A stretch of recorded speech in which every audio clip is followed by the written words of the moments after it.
बिस्मिल्लाहिर्रहमानिर्रहीम नहमदहू व नुसल्ली अला मोहम्मद रसूलुल्लाह करीम। ये प्रॉब्लम डिफरेंशियल इक्वेशन के linear partial differential equation with constant coefficient chapter से है। Solve D square minus A square D dash square Z is equal to X square. यहाँ पर पार्शियल इसलिए कहा गया है लीनियर पार्शियल डिफरेंशियल इक्वेशन, क्योंकि डिफरेंशियल इक्वेशन है पार्शियल इसलिए क्योंकि डी का मतलब है कि एक्स के रिस्पेक्ट में डिफरेंशिएशन करना पार्शियली, और ये 2 बार है तो del 2 over del X square होगा। इसी तरीके से डी डैश का मतलब होगा del 2 over del Y square होगा। फिर इसके बाद हमें यहाँ पर जो डिफरेंशियल इक्वेशन का सॉल्यूशन जो फाइंड करते हैं तो 2 पार्ट में होता है, कॉम्प्लीमेंट्री फंक्शन, दूसरा पर्टिकुलर इंटीग्रल।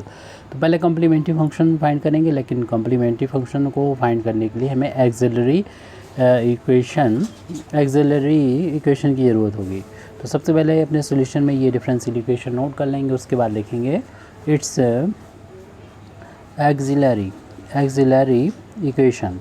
इसका एक्सिलरी इक्वेशन फाइंड करना हो तो यहाँ पर भी अगर उससे पहले ये चेक कर लेंगे कि ये होमोजीनियस होने चाहिए, यानी डी में पावर 2 है तो डी डैश में भी 2 पावर होने चाहिए, या दोनों की मिल की 2 पावर होने चाहिए। यानी सेकंड ऑर्डर का ये डिफरेंशियल इक्वेशन है, यानी एक ही हर एक टर्म की डिग्री इक्वल होना चाहिए, यहाँ पर ऑर्डर यानी इक्वल होने चाहिए। तो उस बेस पर हम इसका एक्सिलरी इक्वेशन ऐसे लिखेंगे, जहाँ पर भी डी होगा वहाँ पर m कर देंगे, स्क्वायर है तो स्क्वायर कर देंगे, minus A square into D dash की जगह पर हम 1 कर देंगे और इसका स्क्वायर करेंगे तो भी ये 1 ही आएगा, और राइट हैंड साइड में 0। अगर यहाँ पर होमोजीनियस नहीं होता है तो उसको फिर हमें कम्प्लीमेंट्री फंक्शन लिखने का तरीका अलग होता है, लीनियर फैक्टर में बांटते हैं वो अलग बात है।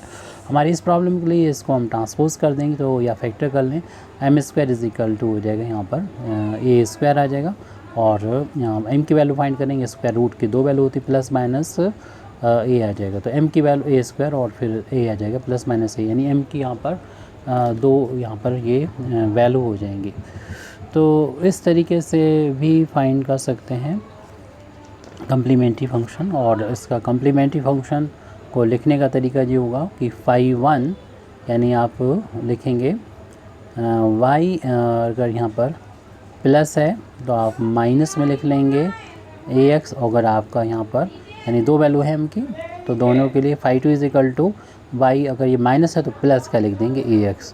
तो इस तरीके से कॉम्प्लीमेंट्री फंक्शन फाइंड करेंगे, या फिर आप इसे ना करना चाहें दूसरा तरीका और भी होता है कि जो हमारा ये D square minus A square D dash square होता है, इसको आप फैक्टर कर लेते हैं, इसके फैक्टर कर लेते हैं, यानी इसे लिख सकते हैं। ये देखिए डी का स्क्वायर है और ये ए डी डैश का स्क्वायर है, तो D plus A D dash लिख लेंगे और D minus A D dash लिख लेंगे। इन फैक्टर को देख कर भी लिख सकते हैं, तो इस फैक्टर को देख के ये लिखा है हम लोगों ने, और इस फैक्टर को देख के ये लिखा है, यानी जहाँ पर d है वहाँ y लिख दें और इसके साइन को चेंज कर दें, प्लस है तो माइनस कर दें, माइनस तो प्लस कर दें। ये वैसे लिखा डी डैश के यहाँ पर एक्स कर दें। इसी तरीके से यहाँ पर इसको लिखा है कि d की जगह पर y और माइनस के यहाँ प्लस और डी डैश के यहाँ पर एक्स कर देंगे। इससे कम्प्लीमेंट्री फंक्शन है, आप इस मेथड से फाइंड कर लें या इससे फाइंड कर लें। कम्प्लीमेंट्री फंक्शन फाइंड करने के बाद हम यहाँ पर पर्टिकुलर इंटीग्रल की वैल्यू फाइंड करेंगे, उसके लिए 1 अपान में लिख दें जो भी z का जो कोफिशिएंट d और d डैश का फंक्शन है उसको लिख देंगे, जो कि हमारा ये D square minus A square D dash square है, और राइट हैंड साइड में जो हमारा फंक्शन दे रखा है इस पर ये वाला ऑपरेट हो जाएगा एक्स स्क्वायर, और ये हम देख रहे हैं पॉलिनोमियल है तो इसको बाइनोमियल बनाने के लिए यहाँ पर 1 होना चाहिए। तो 1 बनाने के लिए यहाँ से इन दोनों टर्म से डी स्क्वायर को बाहर लेंगे, यहाँ पर तो था तो 1 आ जाएगा, या नहीं है तो वो अपान में जाएगा, यानी डी डैश स्क्वायर अपान में डी स्क्वायर हो जाएगा। और इसको जब हम न्यूमरेटर में ले जाएंगे बाइनोमियल बनाने के लिए, क्योंकि ये पॉलिनोमियल है तो इसको बाइनोमियल बनाना ज़रूरी हो जाएगा। तो जब हम इसको ऊपर ले जाएंगे तो पावर हो जाएगी इस पूरे की पावर, अभी तो प्लस की 1 है नहीं दिख रही तो, और जब दिखेगी तो ऊपर ले जाने पर -1 हो जाएगी, और फिर हमें इसे बाइनोमियल थ्योरम का यूज़ करते हुए एक्सपेंशन कर देंगे। तो 1 यहाँ पर प्लस मानते हुए x की पावर इसको n मानते हुए एक्सपेंशन करेंगे, यानी 1 plus N X plus N minus 1 upon factorial two X square plus and so on.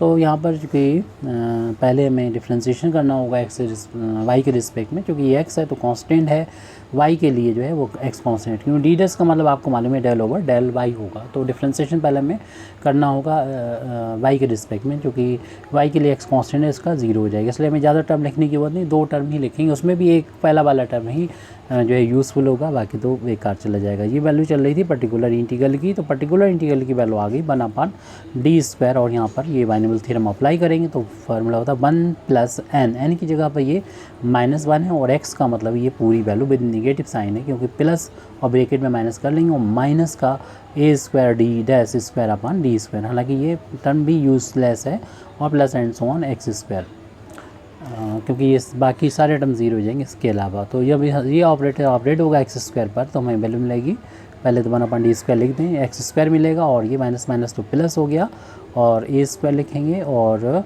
ये d डैश जो है वो 2 बार डिफ्रेंशिएशन करेगा, तो फिर अगले टर्म में हम इसको 0 बता देंगे, क्योंकि आपको पहले डी डैश के रिस्पेक्ट में डिफ्रेंशिएशन करना है। आपको मालूम है कि एक बार भी डिफ्रेंशिएशन जब x² काम करेंगे बाई के रिस्पेक्ट में तो ये 0 हो जाएगा, और बाई के रिस्पेक्ट करेंगे तो 0 हो जाएगा। तो इस तरीके से 2 बार करेंगे तो वही 0 हो जाएगा, तो ये टर्म तो 0 हो जाएगा। सिर्फ हमारे पास वैल्यू बची है, पर्टिकुलर इंटीग्रल की वैल्यू बची है 1/d², यानी x² प्लस ये 0, सारे टर्म 0 हो जाएंगे।